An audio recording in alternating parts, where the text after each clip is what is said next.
वजीर आजम मोदी, ये जो 40,000 गजा में मर गए, आप नहीं बोलेंगे बेंजामिन नेतन्याहू इस जालिम कुत्ते को? और क्यों हथियार दे रहा भारत इजराइल को? कहां गया अमेरिका तुम्हारा ह्यूमन राइट्स? कहां गया मगरबी दुनिया तुम्हारा ह्यूमन राइट्स? अरे ये लोग मौत से डरने वाले नहीं हैं, ये मौत को अपनी महबूबा समझते हैं। महात्मा गांधी ने कहा था कि फलस्तीन अरबों के लिए है, मगर आज हमारे हुकूमत की पॉलिसी क्या है आप जानते होंगे कि पिछले एक साल से, जी हाँ दोस्तों, 7 अक्टूबर को एक साल पूरे हो गए कि लगातार जो है इसराइल फ़लस्तीनियों पर हमले कर रहा है और लगातार जुल्म व सितम कर रहा है। वहाँ के न जाने कितने बच्चे शहीद हो गए, न जाने कितने जवान शहीद हो गए। इतनी तकलीफ़ों में वो लोग अपनी ज़िंदगी गुजार रहे हैं दोस्तों। इस हवाले से असदुद्दीन अवैसी साहब का एक क्लिप, एक बयान आया है। मैं चाहता हूँ कि आप लोग इस क्लिप को सुनें और हो सके तो इसे शेयर भी करें। तो आइए इस क्लिप को सुनते हैं और आपसे गुजारिश है कि इसको पूरा सुनें और आखिर में मैं कुछ बातें करूंगा, आपसे गुजारिश है कि वो भी सुनकर जाएं। बताओ वजीर आजम मोदी, ये जो 40,000 गजा में मर गए, आप नहीं बोलेंगे बेंजामिन नेतन्याहू इस जालिम कुत्ते को? और क्यों हथियार दे रहा भारत इजराइल को? कहां गया अमेरिका तुम्हारा ह्यूमन राइट्स? कहां गया मगरबी दुनिया तुम्हारा ह्यूमन राइट्स? अरे ये लोग मौत से डरने वाले नहीं हैं, ये मौत को अपनी महबूबा समझते हैं। महात्मा गांधी ने कहा था कि फलस्तीन अरबों के लिए है, मगर आज हमारे हुकूमत की पॉलिसी क्या है आप देख रहे हैं। क्या आपने नहीं देखा कि फलस्तीन में 70% लोगों के घर बर्बाद कर दिए वो जालिम बेंजामिन नेतन्याहू। अल्लाह उसको गारत करे, अल्लाह उसको जहन्नम का कुत्ता बनाकर जहन्नम में डाले। 70% घर फलस्तीनियों के बर्बाद हो गए। 21 लाख की आबादी में 15 लाख लोगों के पास घर नहीं है। इतना मलबा वहां पर है, मलबा उठाने के लिए डेब्रिस है, 12 साल लगेंगे मलबा उठाने के लिए। उनके सामने समंदर है, गजा की आवाम के सामने समंदर है, उनके सामने उनके तमाम बर्बादी है।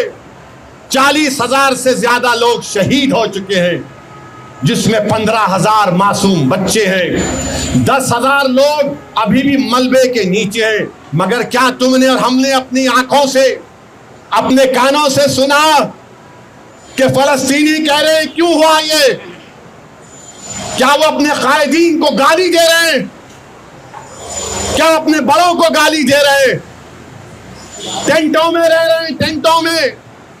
तुम आज शिवारेड्डी पेट में अपने घर को जाकर आराम से सो जाओगे। आज बारिश की बूंदाबांदी हो रही है। बताओ, सर्दियां निकल गई, 1 साल हो गया, पूरी कड़ाके की सर्दी, गर्मी, अब फिर सर्दी आ रही है। कभी आपने सुना उनकी जबानों से? कपड़ों के टेंटों में है। बिलाल आया तो नाते शरीफ पढ़ रहे हैं।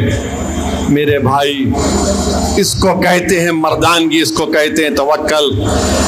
मैं सलाम करता हूं उन फलस्तीनी माओं को, उन फलस्तीनी बुजुर्गों को, उन उलमाओं को जिन्होंने ऐसे बहादुर मुजाहिदीन को पैदा किया कि दुनिया उनके लिए तंग कर दी गई, मगर कोई समंदर में कूद कर भागने के लिए तैयार नहीं है।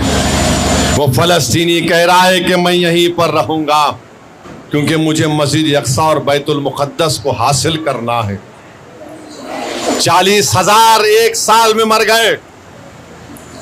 अगर शिवारेड्डी पेट या कहीं पर पुलिस अगर 3-4 बच्चों को उठाकर लेकर चले जाती तो आप और हम परेशान हो जाते हैं, फितरी चीज है। मगर अपने दिलों पर जोर डाल के सोचो मेरे अजीजों, 40,000 फलस्तीनी शहीद हो गए, 40,000, 15,000 मासूम बच्चे हैं, 50,000 जख्मी हैं, मगर कभी उनके चेहरों पर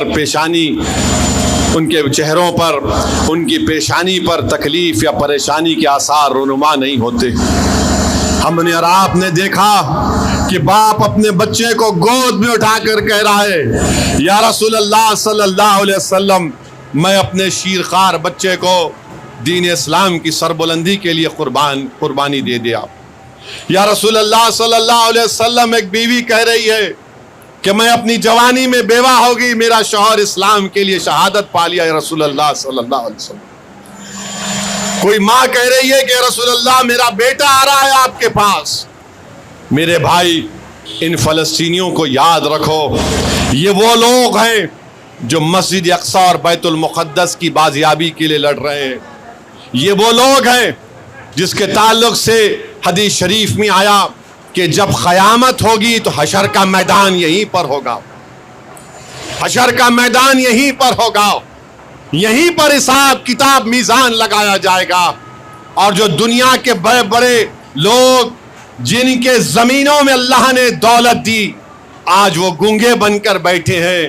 ارے ظالموں، تم کو اور ہم سب کو اپنے اپنے اعمال کا حساب دینا پڑے گا. جب یہ 40,000 لوگ جب کھڑے ہوں گے اللہ کے دربار میں اور جب کہیں گے پروردگار ہمارے اطراف میں تو نے اس زمین میں سونا اور تیل دیا، مگر ہم نے تیرے دین کی عظمت کے لیے سرزمین کو اپنے خون سے لال کیا، بتاؤ بے شرمو تم کیا جواب دو گے؟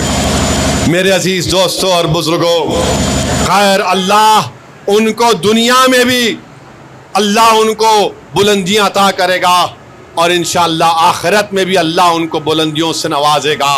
جو لوگ آج ان کی تکالیف کو دیکھ کر خاموش بیٹھے ہیں، ارے تم میں انسانیت مر چکی ہے. رشیا یوکرین پہ حملہ کرتا ہے تو ساری دنیا کو حملہ یاد آتا ہے. ارے 75 سال ہو گئے، لاکھوں فلسطینیوں نے اپنی جانوں کو قربان کر دیا، اور یہ ظالم لوگ فلسطینیوں کو ان کے حق سے محروم کر رہے. اگر تم 3,000 گھر کو توڑ دو گے بلڈوزر لگا کر نیتنیاہو، تو تم کیا سمجھ رہے ہو کہ ہم ختم ہو جائیں گے؟ نہیں نیتنیاہو، تم ختم ہو جاؤ گے. لبنان میں بمباری ہو رہی ہے، پورا ساؤتھ بیروت، جنوبی لبنان پر ہزاروں بلڈنگوں کو زمین دوز کر دیا یہ ظالم بنیامین نیتنیاہو. اور دنیا کچھ نہیں کہتی ہے. کہاں گیا امریکہ تمہارا ہیومن رائٹس؟ کہاں گیا مغربی دنیا تمہارا ہیومن رائٹس؟ اور ہم ہمارے وزیر اعظم سے پوچھنا چاہ رہے ہیں، آج لبنان میں یونائٹڈ نیشن کی فوج پر اسرائیل نے حملہ کیا، یونائٹڈ نیشن کی فوج کے لوگ زخمی ہوئے. تو بتاؤ وزیر اعظم مودی، یہ جو 40,000 غزہ میں مر گئے، آپ نہیں بولیں گے بنجامین نیتنیاہو اس ظالم کتے کو؟ لبنان میں قتل و غارت گیری ہو رہی ہے، آپ نہیں بولیں گے؟ اور کیوں ہتھیار دے رہا بھارت اسرائیل کو؟ اسپین نے کشتی کو روک دیا تھا آج سے 3 مہینے پہلے، کیونکہ بھارت سے ہتھیار جا رہا تھا اس ظالم بنیامین نیتنیاہو کے پاس. یہ غیر اخلاقی بات ہے. انٹرنیشنل کورٹ آف جسٹس کے 15 ججز نے ایک فیصلہ دیا کہ نسل کشی ہو رہی ہے فلسطینیوں کی. میرے عزیز دوستوں اور بزرگوں، ہم دعا ضرور کریں گے، مگر مت بھولو ان فلسطینیوں کو. یہ فلسطینی صرف یہی چاہتے ہیں کہ دنیا میں جہاں کہیں بھی ہم آباد ہیں، یہ فلسطین صرف مسلمان کا مسئلہ نہیں ہے، یہ انصاف کا مسئلہ ہے. کیا کہا تھا مہاتما گاندھی نے؟ مہاتما گاندھی نے کہا تھا کہ فلسطین عربوں کے لیے ہے، مگر آج ہمارے حکومت کی پالیسی کیا ہے آپ دیکھ رہے ہیں. مگر مجھے یقین ہے کہ انشاءاللہ تعالی فلسطینی کامیاب ہوں گے، وہاں پر اور لبنان کے وہ مجاہدین کامیاب ہوں گے. ارے یہ لوگ موت سے ڈرنے والے نہیں ہیں، یہ موت کو اپنی محبوبہ سمجھتے ہیں، یہ موت کو گلے لگا لیتے ہیں. اور یہ مرنے والے لوگ ہیں، یہ سمجھتے ہیں کہ ہم مسجد اقصی کے لیے، القدس الشریف کے لیے ہم اپنی جانوں کے نذرانے کو پیش کرتے رہیں گے. ان کی ماں نے ان کو یہ کہہ کر پیدا کیا اور پالا اور پوسا کہ مسجد اقصی اور بیت المقدس کی بازیابی تک میرے بیٹے تجھے لڑنا. ان فلسطینیوں کو ہرگز نہ بھولیں، ان کے لیے کثرت سے دعا کریں. اور اللہ کی ذات بہت بڑی ہے. اللہ इस ज़मीन और आसमान का खालिक है, याद रखो। अल्लाह ही आसमानों से बारिश पैदा करने वाला है, अल्लाह ही दुनिया का निज़ाम चलाने वाला है। अल्लाह ही ने इस सूरज को बनाया, अल्लाह ही ने ही चांद को बनाया, अल्लाह ही ने ही हमको रिज़्क़ पहुंचाया है, अल्लाह ही ने हमको पैदा किया है खून के दुतड़े से। इंशाअल्लाह ताला अल्लाह इन मज़लूमों की मदद करेगा और मुझे यकीन है कि हम और आप अपनी ज़िंदगी में इन फ़लस्तीनियों की कामयाबी को देखेंगे। इंशाअल्लाह ताला हम और आप वो दिन देखेंगे जब मस्जिद अक्सा आज़ाद होगा इन जालिमों के, इनके शिकंजे से।